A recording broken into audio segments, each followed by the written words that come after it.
Good morning student. मैं doctor Ashish Saxena and आज मैंने आपको बताया था मीन्स कल आपका क्लास 9 का चैप्टर नंबर 2 का टेस्ट होगा और कुछ स्टूडेंटों ने आंसर दिए थे पिछली वीडियो में, अच्छे आंसर दिए थे विकास और भी स्टूडेंट थे, तो इनका रिस्पॉन्स अच्छा रहा। आज टॉपिक हम समझाएंगे और बीच बीच में आंसर भी देते जाएंगे, तो आप कंप्लीटली वीडियो देखिए और जो क्वेश्चन पूछे जाए उनके आंसर भी देते जाइए। ओके। और जिन लोगों ने अभी तक चैनल सब्सक्राइब नहीं किया, यूट्यूब में जाइए, राइट कीजिए डॉक्टर आशीष सक्सेना, रेड से सब्सक्राइब होगा, उसे क्लिक कीजिए जिससे आपको और भी अपडेट मिलती रहेगी। और सब्सक्राइब कीजिए, लाइक कीजिए और वीडियो को शेयर भी कर दीजिए, जिससे क्या होगा कि ये वीडियो और लोगों तक पहुंच जाएगी, जिससे उन्हें भी इसका बेनिफिट मिल जाएगा। ओके स्टूडेंट, स्टार्ट करते। टिश्यू। टिश्यू क्या होता? It is a group of similar structure and similar behaviour. और टिश्यू की जो स्टडी हम करते हैं हिस्टोलॉजी। हिस्टोलॉजी क्या होता? It is a branch of biology which deals with the study of tissue. Tissue are two type, plant tissue and animal tissue. And plant tissue are two type, meristematic and permanent. अब आपको क्या बताना? Question number first, types of meristematic tissue. Meristematic tissue के कौन कौन से type होते हैं? और सेकेंड फंक्शन क्या, सेकेंड आपका क्वेश्चन क्या है? जो टाइप होते हैं उनकी सभी के फंक्शन बताने हैं आपको। Then permanent tissue.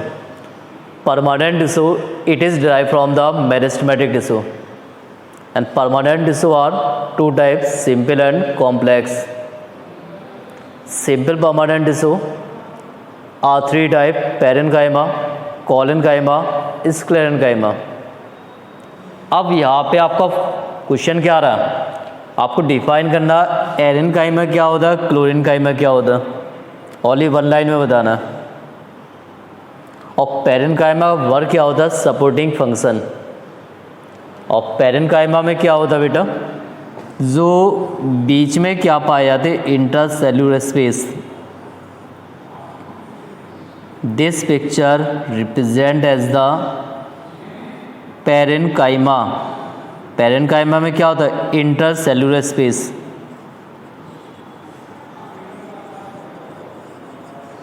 Okay, so the parenchyma tissue present intercellular space. Then collenchyma. Collenchyma these cells are thick and sclerenchyma it is the function of mechanical support। इसके बाद आता है complex permanent tissue and complex permanent tissue के आपको बताना type. Question number आता 4, यहाँ पे क्या आपको बताना? Types of complex permanent tissue. इसके टाइप बता, कितने टाइप होते हैं? Types of complex permanent tissue. और जनरली जो भी टाइप होते हैं उनके नाम लिखने हैं। ओके। अब इसके बाद कुछ पार्ट आते हैं, tracheids, vessels, xylem, xylem parenchyma, then sieve tube, companion cell, phloem fibre and phloem parenchyma. इसके बाद आपने स्टडी किया हो प्रोटेक्टिव टिश्यू। प्रोटेक्टिव टिश्यू में क्या था? Epidermis and cork. Epidermis and cork it is the protective tissue of plant. और इसके बाद आ जाएगा एनिमल टिश्यू। एनिमल टिश्यू के टाइप्स क्या होते हैं? एपिथेलियल, कनेक्टिव, मस्कुलर और नर्वस। क्या होता है, एक होता है एपिडर्मिस। एपिडर्मिस मीन्स हम स्टडी करें प्लांट के बारे में, और जहाँ पे बोला एपिथेलियल, यहाँ पे हम बात कर रहे हैं किसकी, एनिमल बॉडी की। एपिथेलियल के भी डिफरेंट टाइप होते हैं, स्क्वेमस, वाइडल, columnar, stratified. Then as the connective tissue. अब यहाँ पे आपको क्या क्वेश्चन है, write the example of, write the example of connective tissue. ये सभी आंसर आपको यूट्यूब के कमेंट बॉक्स में देना है।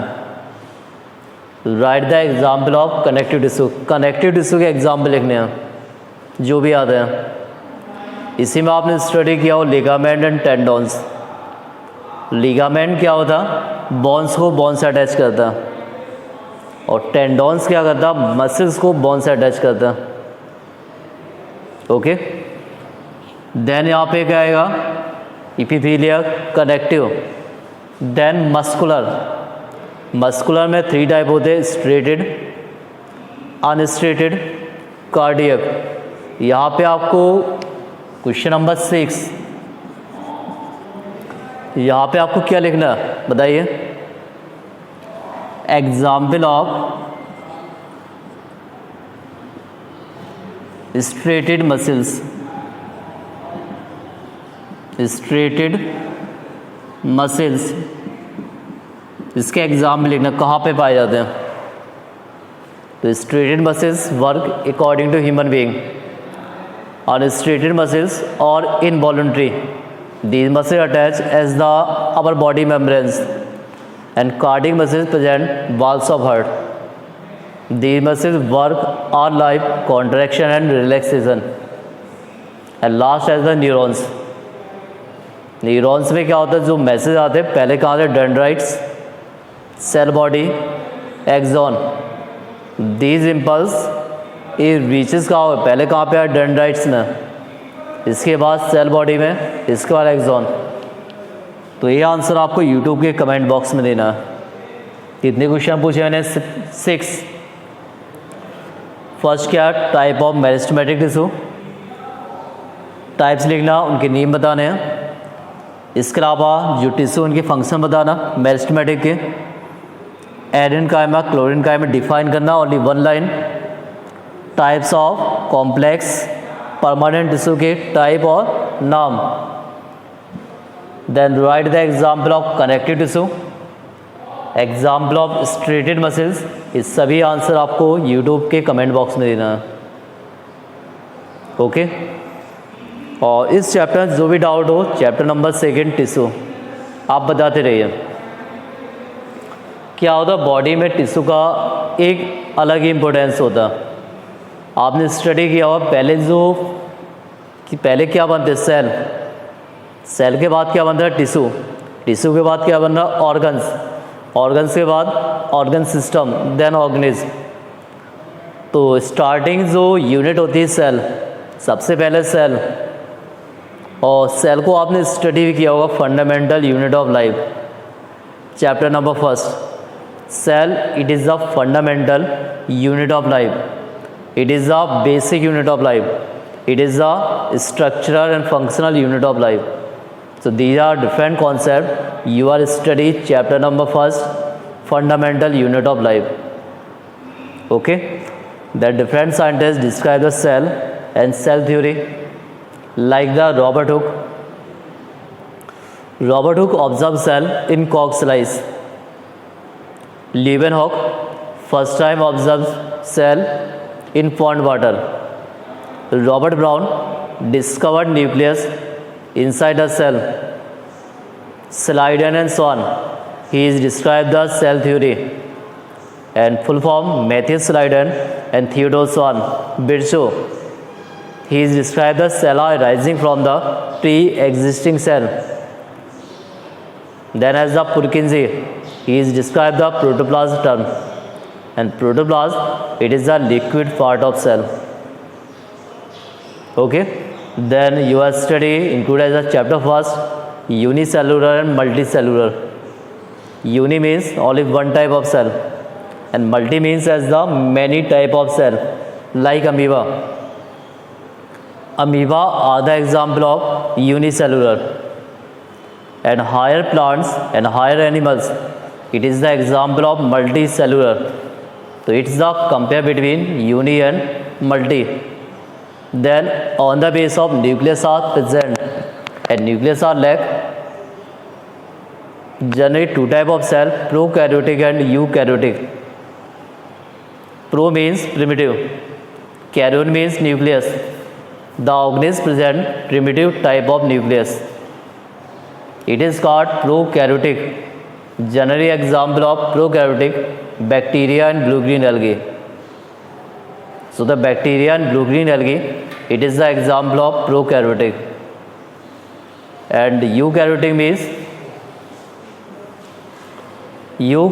means as the well-developed nucleus. So U means true, karyon means nucleus. The organism present well-developed nucleus. It is called eukaryotic cell, or eukaryotic cell present all animals and all plants. So it is the compare between prokaryotic and eukaryotic. एक compare हम किसने बता रहे हैं? Pro and eu. Then in this chapter include as the two main diagram, plant cell and animal cell. Topic को revise करते रहिए. यदि आप टॉपिक रिवाइज करते रहेंगे तो कुछ ही सेकेंडों में आपको बायो याद हो जाएगी. और रिवीजन मस्ट बी नेसेसरी, और उसके प्रॉपर नोट्स भी बनाइए.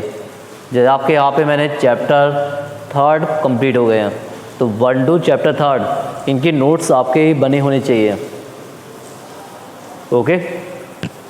और जो भी क्वेश्चन आपको डाउट है, नहीं आ रहा समझ में, बोल दीजिए कि यहाँ पे मुझे डाउट है, ये टॉपिक समझ में नहीं आ रहा है, तो उसको हम फिर से समझा देंगे.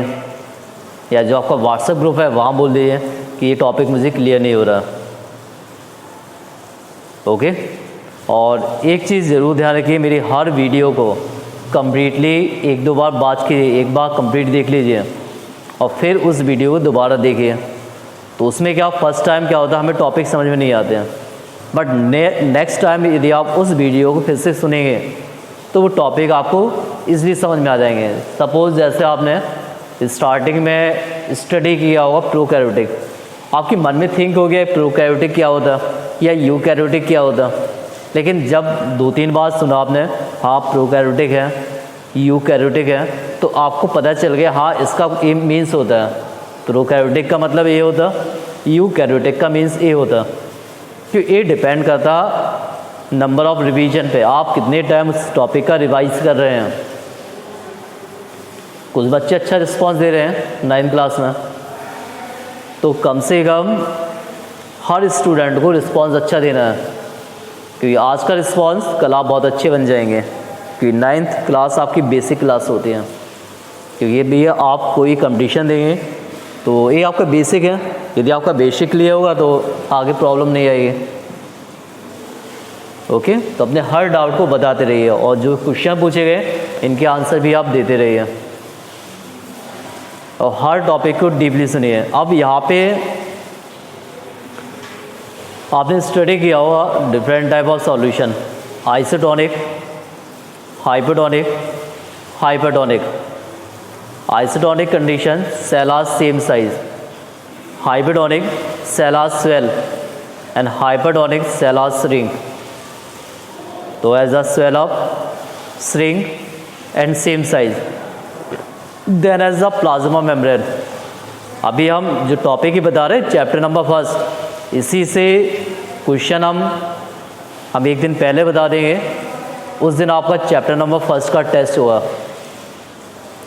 तो इसमें plasma membrane, it is also called selectively permeable membranes. Then gases are movement by the process of diffusion, and water molecules are movement with the help of osmosis. Gases जो मूवमेंट हो रही है वहाँ पे क्या है, डिफ्यूज़न. एंड जो water molecules movement कर रहे हैं वहाँ पे क्या आ जाएगा, ऑस्मोसिस. ओके. देन यहाँ पे डिफरेंट सेल ऑर्गेनल्स हैं, like as the mitochondria, and it is known as powerhouse of cell. The energy required in the form of ATP, and ATP means adenosine triphosphate, और यदि यहाँ पर D आ जाए तो एडिनोसाइन डाइफॉस्फेट, और DNA आ जाए डीऑक्सी राइबो न्यूक्लिक एसिड, और RNA आ जाए ribo nucleic acid. Then mitochondria के इनसाइड क्या होता है? Cristae. Cristae increase the surface area. Cristae क्या कर रहा है? Increase the surface area. और then lysosome, it is known as suicide bag. Golgi body, ribosome, ribosome it is without membrane. Endoplasmic reticulum are two type, rough and smooth, vacuoles and plastid.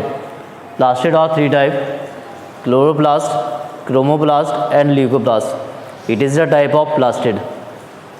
इस type किसके हैं? Plastid के हैं। First क्या है? Chloroplast, second क्या है? Chromoplast, और थर्ड क्या है? ल्यूकोप्लास्ट।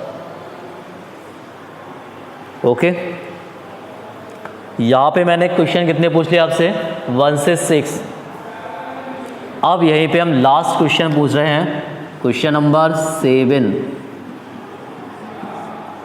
क्वेश्चन नंबर 7 हम क्या पूछ रहे हैं? बताइए क्या पूछ सकते हैं? Right the location of cardiac muscles. इसकी लोकेशन आपको लेना, कहाँ पाया जाता है? Write the location of cardiac muscles. इसकी लोकेशन आपको बताना है, कार्डियक मसल्स की लोकेशन क्या होगी। ओके, इसलिए मैं बोल रहा हूँ वीडियो कंप्लीट तक देखिए, क्योंकि हम क्वेश्चन लास्ट तक भी पूछ सकते हैं। तो यहाँ पे आपको क्या बता? Right the location of cardiac muscles. Cardiac muscles की लोकेशन क्या होगी? तो यार नंबर ऑफ क्वेश्चन कितने हुए? 7। अब हम यहाँ पूछ रहे हैं क्वेश्चन नंबर 8। इसको हम रफ कर रहे हैं, ठीक है। क्वेश्चन नंबर 8 में आपको डिफाइन करना एडिपोज क्या होता है। एडिपोज टिश्यू, इसका फंक्शन क्या होता है? यदि आपने स्टडी किया हो कनेक्टिव टिश्यू तो आप यहाँ पे आंसर दे देंगे। ओके, क्या बताना है? Function of adipose tissue. Then question number 9, यहाँ पे हम 10 क्वेश्चन दे रहे हैं आप लोगों को। क्वेश्चन नंबर 9, क्वेश्चन नंबर 9 में आपको क्या बताना? लिगामेंट्स क्या होते हैं।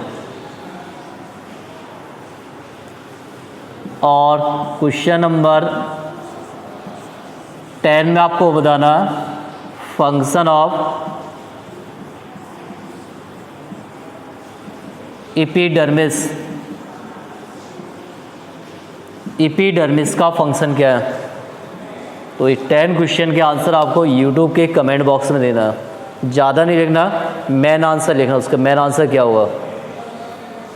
ओके, तो इन 10 क्वेश्चन को आप कंप्लीट कीजिए, और चैप्टर फर्स्ट का जब टेस्ट होगा हम आपको पहले इन्फॉर्म कर देंगे। ओके स्टूडेंट, और वीडियो को लाइक, शेयर और सब्सक्राइब भी कर दीजिए जिन्होंने अभी तक सब्सक्राइब नहीं किया है। ओके, और चैप्टर फर्स्ट का जो काफ़ी टॉपिक थे, mitochondria, Golgi body, ribosome, endoplasmic reticulum, इन सभी टॉपिक को आप लोग स्टडी करते जाइए। और जो भी टॉपिक नहीं आ रहा समझ में, आप जो आपका ग्रुप है व्हाट्सएप ग्रुप, तो वहाँ पे मैसेज कर दीजिए, तो उसको हम फिर से उस टॉपिक को समझा देंगे। और प्रॉपर तरीके से आपके सभी के नोट्स बने होने चाहिए। चैप्टर फर्स्ट और चैप्टर नंबर 2 इसके नोट्स और जो एनसीईआरटी क्वेश्चन है मैंने स्कूल ऐप में अपडेट कर दिए। फिर भी यदि किसी को क्वेश्चन या टॉपिक नहीं है किसी के पास, तो मैसेज कर दीजिए, वो हम प्रोवाइड कर देंगे। ओके गाइस, और अपने टाइम का यूजुअल यूज़ करते रहिए, और जहाँ भी डाउट है बताइए कि हाँ इस टॉपिक में डाउट हो रहा है। Okay, thank you.